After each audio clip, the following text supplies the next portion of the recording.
puso, health and travel, at serbisyo publiko, ang programang tunay na serbisyo publiko na nakaka-touch ng puso.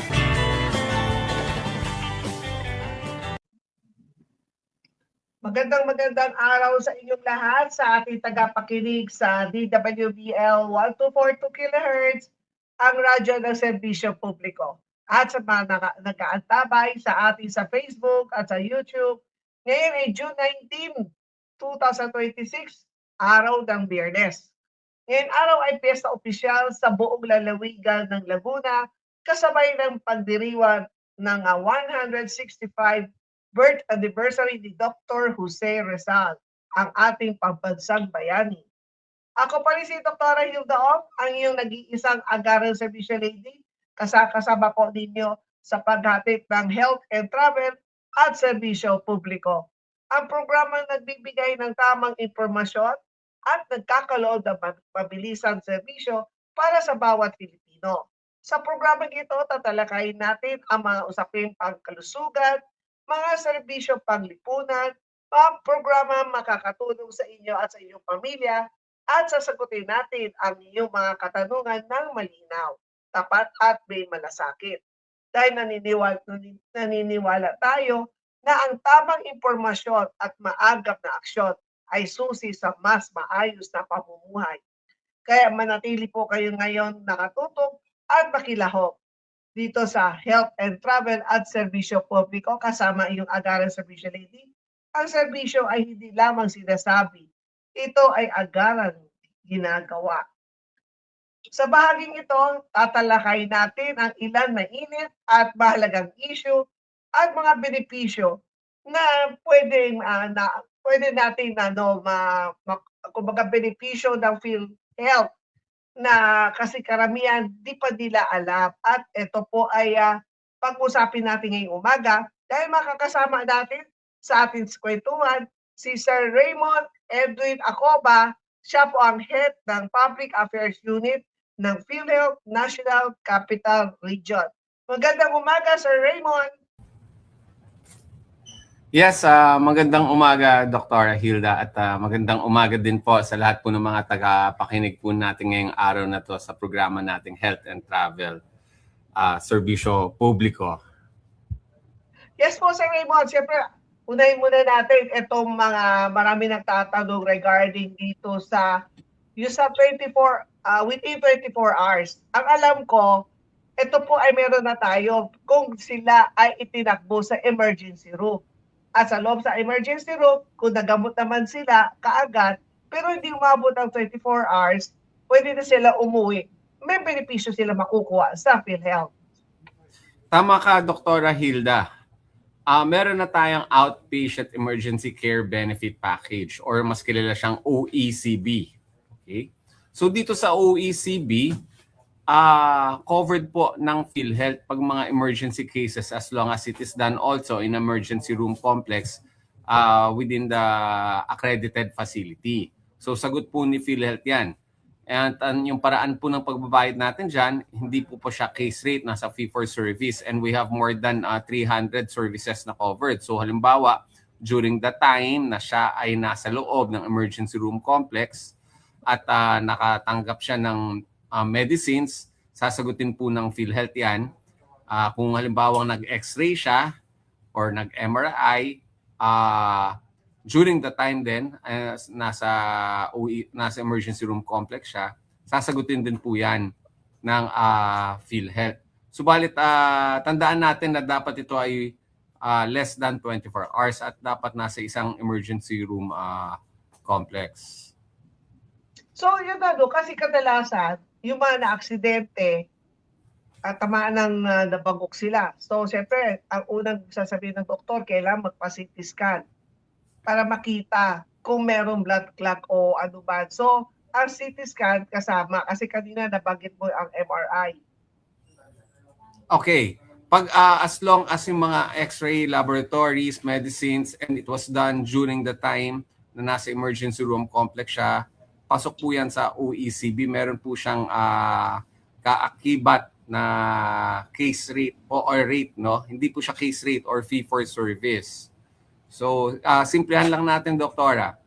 Halimbawa, nandoon siya sa isang OECB, tapos sabihin natin nagbe-bleed po siya.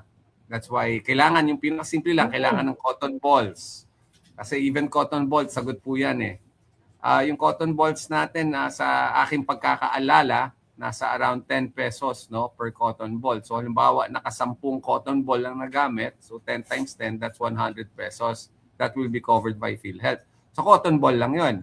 Paano kung tumanggap siya ng medicine? Halimbawa, paracetamol or mga pain reliever, meron din siyang corresponding na price na sasagutin din po ng PhilHealth. As long as it is done in an accredited facility, emergency room po siya, and less than 24 hours. May nagtanong, paano kung lumampas na ng 24 hours sa isang OECB, no? Hindi na po applicable ang OECB pag lumampas na siya ng 24 hours. Okay? So, ang mangyayari dyan, papasok na siya ngayon dun sa corresponding case rate as determined by the physician, attending physician po. What if itong issue na kasi meron din mga pasyente minsan hindi talaga dumadaan sa ER. So, direct admission. So kumbaga direct sa kwarto. Pero pero hindi siya lumampas ng 24 hours. So ito po ay sa ngayon ay mako-cover na kung di siya umabot ng 24 hours kung admitted siya sa ospital. And the reason is nag-expire pa po, Doc, para... Yes, nag-expire. Okay, for example, there is a patient na hindi dumaan sa ER. Okay? Tapos, pero na-admit siya. Okay? So, in that example, hindi siya covered ng OECB yata, no? Yun ang interpretation ng hospital. However, na-admit siya, pero wala pang 24 hours, nag-expire yung patient member po. Actually, meron tayong parang automatic na benefit package for those cases, which is the resuscitation package. Opo, that is clearly stated po sa ating PhilHealth Circular PC21 of 2023 na halimbawang nag-expire po, meron siyang resuscitation package. Okay? Yung po dapat, no, kumbaga matik na po na ganun dapat po yung ibibigay natin na benepisyo. Opo.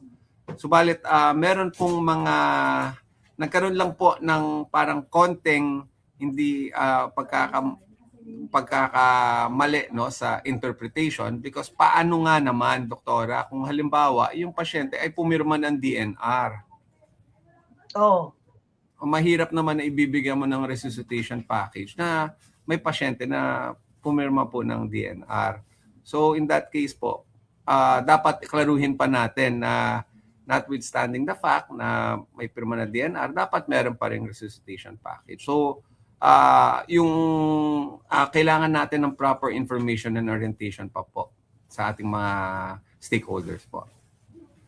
Ay, oo.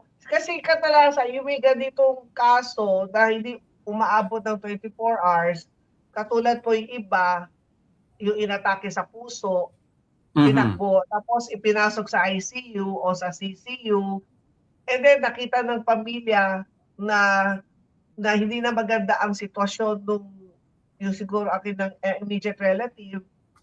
Tapos, pumirma sila DNR, kasi syempre iba ang gusto ng mga doctors, tutubuhan. Siyempre, ayaw ng pamilya niya. So, pumirma sila doon. So, hindi umabot ng 24 hours na expire. At paano ito? Ayun po. If we're going to study po yung ating PhilHealth Circular patungkol po sa mga ganong cases po, supposedly, ibibigay pa rin po natin yung resuscitation package po, notwithstanding the fact na meron pong DNR na pinirmahan po. Kasi iba naman, naintindihan ko, yung pumipirma ng DNR, makikita mo talaga na vegetable na eh. Parang sa case ng father ko, aneurysm. Nung itinakbo namin sa ER, tapos yung inabutan ko, nag-snore, yung pala, yung ganun nag-snore pala, hindi na pala magigising yun. Yung pala, meron na siyang pumutok ang ugat sa kanyang brain. So, dinala na siya sa CCU. So, nung time na nasa CCU na, kinausap ako ng neurologist surgeon. Sabi niya, ang papa mo, need ng surgery. Sabi ko, ano naman ang chances na makakausap ko pa ba papa ko pag after the surgery o hindi? Sabi niya sa akin, hindi na. Kahit opera natin siya, vegetable na rin. So sabi ko, pero actually, hindi ako panganay. I'm the only girl, pero ang kadalasan ako ang nag-decide.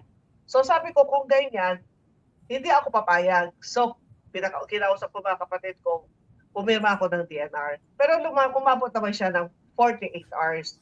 So, may ganong klaseng instance na talagang need pag-usapan ng pamilya. Kasi kung hindi, kawawa yung pamilya na magbabayad sa hospital bill, lalo na kung nasa ICU, CCU, halos 100,000 a day sa Raymond.